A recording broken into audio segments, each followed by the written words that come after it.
think balance in life is something that I've been struggling with a lot, is to figure out how many people can you truly love well in a lifetime, and do it well and not just ignore your own family because you're looking so much outward, that sort of thing. I think those would be issues that are unique to somebody who's in our position, that's getting a little older. As you get more of a focus on, here's what I want to do, this might be my mission if I'm thinking of it in my life, but you still struggle, I think, a little bit with the balancing of how that works in with your family.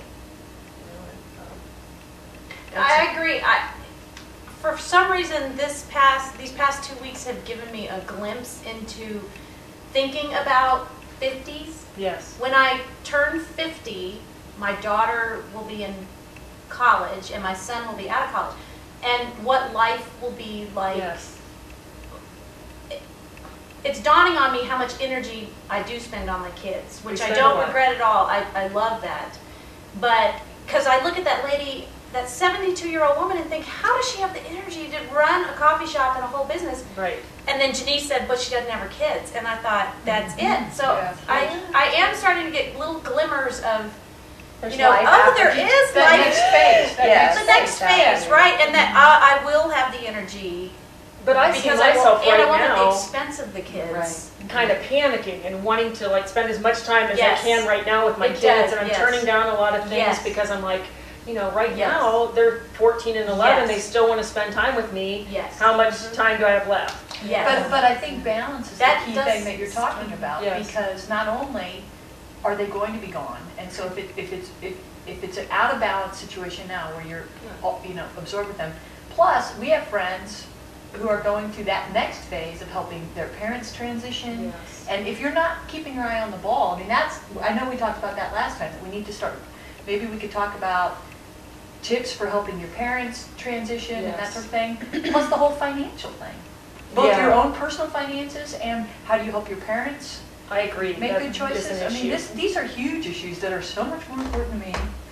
Then Yes, looking me too. at- Yeah, then how Sorry. you look. Yeah. It's true. Yeah. But that's where we are, I think, in Yeah. our 40s, that's Yeah. exactly where we are.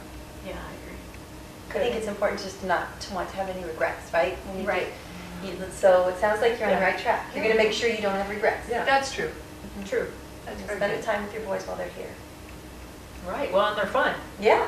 Yeah. Well, and that's what so interests me about your life, is because you have 2 boys that are gone and married and careers and the whole thing, and then you have a 10-year-old daughter. So it is like you almost get to, you've Extra gotten family. to start over Yeah.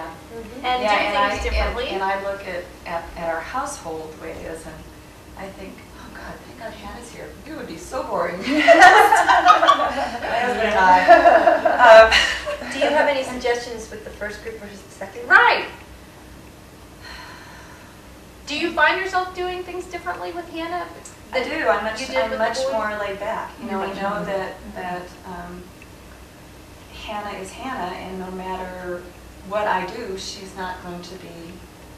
You know, I don't take as much responsibility for who she's becoming.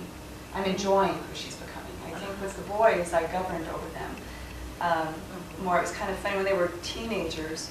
They were so happy about. They were 16 and 18 when Hannah was born. So tickled that I was having a baby, and not just for them to have a sister, but I would be so busy with her that I